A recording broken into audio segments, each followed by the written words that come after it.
Actually when I was in high school, and I was on a cruise with my family, and the captain slowed the ship down, and this was in the middle of the night. He slowed it down so that we could all watch Stromboli erupting, and that was such a surreal moment in the dark, and you've just got all the orange lava coming out, and it was fantastic. So that's kind of what me first got me interested in earth sciences, and then from then onwards I started doing more research into it, and then I met a fellow called Graham Wharton, who's the keeper of geology at what was the Dudley Museum and Art Gallery and is now leader of the UNESCO Black Country Global Geopark. And I volunteered with him and his geo team for years since high school. And he sort of introduced me to other aspects of geology, and we were helping doing event days for the community, and he would get us involved in teaching people about the geology. And from there I started making like fossil plasticasts with children and teaching them about the ancient life, and it was just so interesting. So that's kind of where I veered more towards paleontology.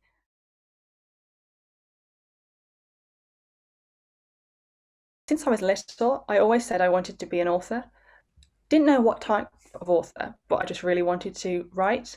And so since then, I've done lots of volunteering opportunities for writing and developing those skills. So I think because I was interested in geology as well as doing my writing, it's kind of that I can use the two together as transferable skills for what I study in my PhD or going forward in academia. I can transfer those skills into science communication for a broad um, audience base, but I didn't want to lose my creative side of just having the scope of writing what I want to write about in lifestyle or fiction or non-fiction, whatever it is. So that's kind of why I still keep the two. But they all sort of overlap because I'll do science communication with earth sciences as well as anything else that's relevant.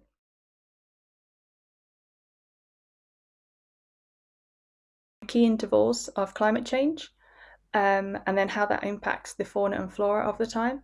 So with my masters, I was looking at the Carboniferous and Permian and the transition of amphibians to reptiles, and now I'm using the Paleocene Eocene thermal maximum, PETM for short, which is about 56 million years ago. And there was a key climate change then of a global warming, and it's the best analogue that we have at the moment for current climate change and where we're heading in the future. So at the moment, I'm using fossil fish ear bones called otoliths. And these have a record in them of what the environment was like at the time, but you can also identify them to particular fish species and work out what the ecosystems and the diversity of those ocean ecosystems were. So by looking at that, you can see how the ecosystems change and the diversity change across that interval, and then relate that to modern global warming and how that may change now, which will obviously affect food chains for the oceans as well as for us because we eat fish. So it will impact the fishing industry as well. So there's that social element to it. So it's not just looking at something in the historical past, it's got relevance to the modern day. But also, I like the aspect of such projects like this where you have the applicability, which I think is what's important for people.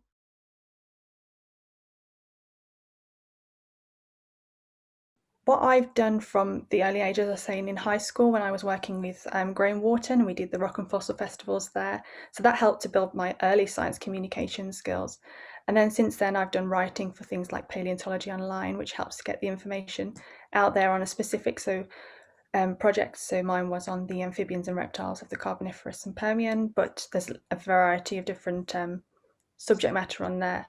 And then last year, I was involved in the Planet Earth Pint of Science event. So it was organising a 3-day event, having lecturers and PhDs talk to people over 3 evenings in an informal environment for them to just learn basically, but to be able to be interactive more than just having lectures.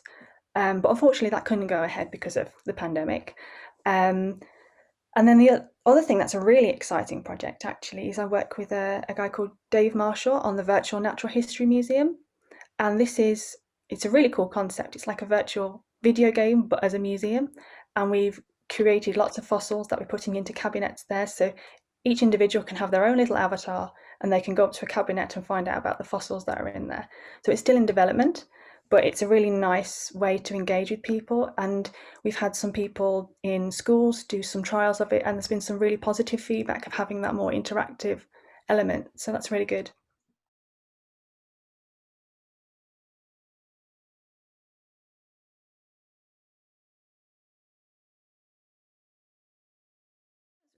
Such a surreal experience, really, because that fossil was just part of my master's project. And it was just one of these things that myself and Richard Butler at the University of Birmingham and Angela Milner at London's Natural History Museum, we were all working together on the masters, and we just had this one specimen. We thought this is a really great specimen, but not many people, not so much has been done on it at all since it was collected. So we looked at it a bit more, and it's actually on display in the Natural History Museum. So it seems really weird that they didn't know that much about it. So we thought, let's just have a more in-depth look. And then little did we know that through that we found one of the oldest fossil footprints in the UK and the oldest amphibian footprint. So that's specifically, you call it a tetrapod footprint. So that just means it's got four limbs. So yeah, that was really great. And then having, because of that kind of finding, having the news outlets pick it up, just things like the BBC and things that I've never had experience like that before. So it was really exciting to have people like that wanting to know about the research and interviewing me for it and talking about it on radio and things like that. It was just, I know that a lot of academics do that because that was my first experience. That was quite exciting. And to know that people were actually interested in my research, because you can do a lot of work behind the scenes and it goes out to academics and the ordinary public might not know about it. So for that, to have that experience was really nice.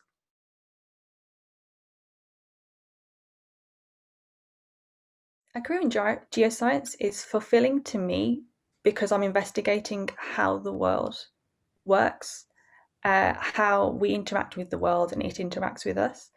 And by continuously learning like that, you can find out how you can preserve it for the future, how you can better work with the environment to produce things that will look after the environment. As I say, preserve it for the future. And if you're doing that, you're making it a better place, not only for us now, but for the generations that will continue your work going forward.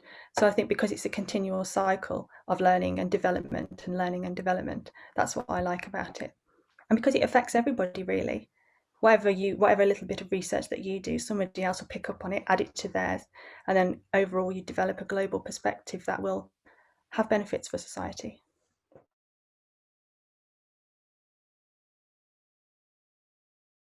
But going forward from the PhD, I'd quite like to take my work and then work with government to inform policies regarding climate change, and obviously continue with the science communication and various aspects of my writing work that I do. But I think using what I've done to actually make an impact going forward would be quite nice.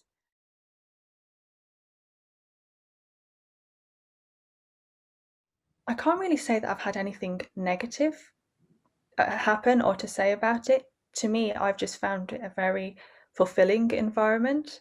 I know perhaps some people may have experiences that they can share, but for me, it just feels like we're all scientists doing our own little bit to help the world. The one thing I probably noticed when I was in university is that when we had our um, bachelor's and masters, it was very much male dominated, as you say. And if you look at the academic team in universities, it's very much male dominated.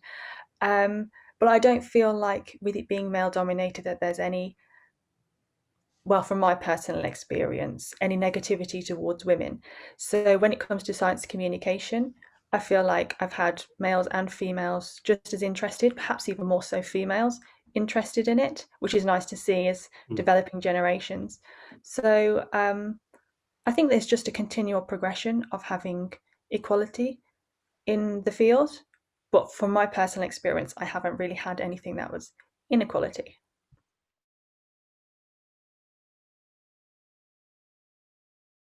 Your passion, as cliche as that sounds, you're going to spend a lot of time working on a project. So you want to be able to enjoy what you're doing and then the final outcome to still continue with that research and let it take you to places. So I think so long as you enjoy what you're doing, that's what people in academia, the reason that they're spending years researching a particular thing is because that's their expertise and they enjoy what they're doing. And the other thing is, if there's a particular career you want to find out about, reach out to people on social media. Academics like to talk. Part of their work is that they have to talk to people about their research. So don't be afraid to contact them and ask what's it like in their job, what do they do on a daily basis, what are the exciting things about it, what have they achieved, and things like that. And it really helps you to know where you want to go, and look out for opportunities online for volunteering. That's where I started. A lot of people in the earth sciences will do volunteering experience, and it will always, very often, lead them to somewhere. So that would be just talk to people and take their advice on board, but also follow what you want to do.